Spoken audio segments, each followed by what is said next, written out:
13 ব্যক্তিকে আমরা পেয়ে গেলাম যাদের সালাত অথবা নেক আমল আল্লাহর কাছে কি হয় না, গ্রহণযোগ্য হয় না। মুশরিক যে অমুসলিম ছিল, ইসলামে আসছে, আইসা আবার যদি ইসলামে অমুসলিমদের মধ্যে ফিরে যায়, সে মুসলমানদের মধ্যে সমাজে ফিরে আসার আগ পর্যন্ত তার কি হয় না, কোনো আমল আল্লাহর কাছে কবুল হয় না। 1 2 নম্বর হলো পবিত্রতা অর্জন করে না যে ব্যক্তি সঠিক উপায়ে, সেই ব্যক্তির সালাত কবুল হয় না। নাম্বার 3, যেই ব্যক্তি আত্মসাৎ করে অন্যায়ভাবে হারামভাবে টাকা কামাই করে দান করছে, তারও দান কবুল হবে না। নাম্বার 4, যে প্রাপ্তবয়স্কা মহিলা তিনি ভালো করে ওড়না মাথায় দিয়ে ছতর ঢেকে সালাত আদায় করেননি, তারও কি হবে না, সালাত কবুল হবে না। নাম্বার 5, যে মহিলা সুগন্ধি লাগায় মসজিদে গেছেন, বাহিরে গেলে তো আরো ভয়াবহ অবস্থা, সেই মহিলা ওই সুগন্ধি ধোয়ার আগ পর্যন্ত, গোসল করার আগ পর্যন্ত, দূর করার আগ পর্যন্ত তার সালাত আল্লাহর কাছে কি হবে না, কবুল হবে না। 6, ওই ইমাম যিনি মানুষের ইমামতি করলেন অথচ মুসল্লিরা তার উপরে ন্যায়সঙ্গত, যুক্তিসঙ্গত বা শরীয়তের দৃষ্টিতে কোনো কারণে অসন্তুষ্ট। নাম্বার 7, ওই মহিলা, ওই স্ত্রী যিনি সারাটা রাত কাটালেন অথচ স্বামী তার উপরে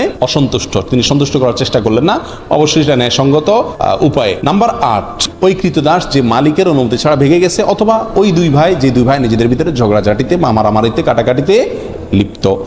নাম্বার 9, ওই কপাল পোড়া যে নবী সাল্লাল্লাহু আলাইহি সাল্লামের শহর মদিনাতে অশান্তি সৃষ্টি করে অথবা অশান্তি সৃষ্টিকারীকে জায়গা দেয়, মদিনা শহরের পবিত্রতা নষ্ট করে। নাম্বার 10, ওই সন্তান যে মা বাবার অবাধ্য, নাফরমান, মা বাবার নির্দেশ অমান্যকারী।